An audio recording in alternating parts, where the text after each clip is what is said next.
I've been thinking about something lately. How many times has God come through for me and I just moved on? Like I got so focused on the next problem, the next worry, the next thing demanding my attention, that I never stopped to say the two words that might actually change the way I see everything. Thank you. Not the polite kind. Not the automatic grace before dinner kind.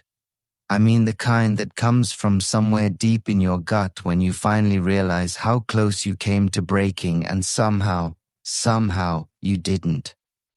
God, I owe you more than I've given you. Not money, not performance, not perfect church attendance. I owe you my attention.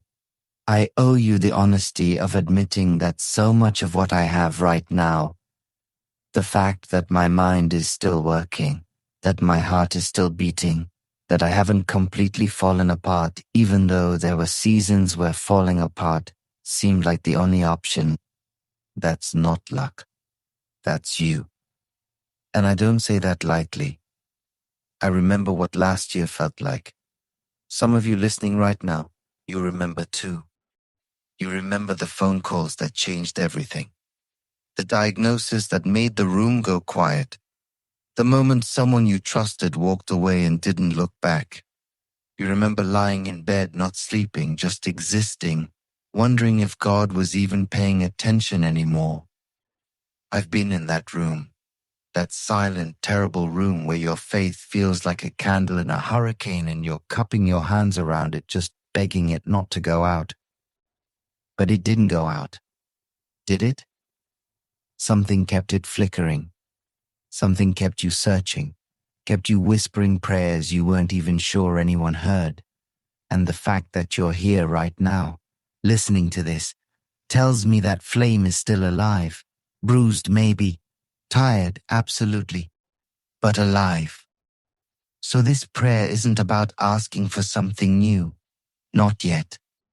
This prayer is about standing still long enough to look back and acknowledge what's already been done. Father, forgive me for the blessings I stepped right over because I was too busy staring at my problems. Forgive me for the people you placed in my path, the ones who showed up with a kind word or a meal or just their presence. And I was so deep in my own darkness that I barely noticed. You were speaking to me through them and I missed it. I don't want to keep missing it. I think about Psalm 103 where David says, "Bless the Lord, O my soul, and forget not all his benefits." And what gets me about that verse is that David had to remind himself, this is a man after God's own heart, and even he had to stop and say, "Soul, don't you dare forget what God has done." If David needed that reminder, I definitely do. Because my memory is selective when it comes to pain. I can remember every hurt, every rejection, every failure in high definition. But the miracles, the quiet rescues, the doors that opened at the last possible second, those fade faster than they should. And I think the enemy likes it that way. I think there's a reason gratitude feels like a fight sometimes. Because it's powerful. Because when I start thanking God for what He's already done, something shifts inside me. Fear loses its grip. Anxiety can't hold the same space it used to. So right now, with whatever energy I have, I'm choosing to remember. Thank you for the job that came through when my account was almost empty. Thank you for the friendship that survived the awkward, painful conversation. Thank you for my kids who drive me crazy but also remind me every single day why I keep going. Thank you for the stranger who smiled at me in the grocery store last week when I was silently falling apart inside, and somehow that tiny moment cracked something open and I cried in my car afterward. Not from sadness, from being seen. You use the smallest things, God. That's what wrecks me. You don't always show up in thunder and lightning. Sometimes you show up in a text message at the right moment. Sometimes you show up in a song that comes on the radio and the lyrics say exactly what I needed to hear.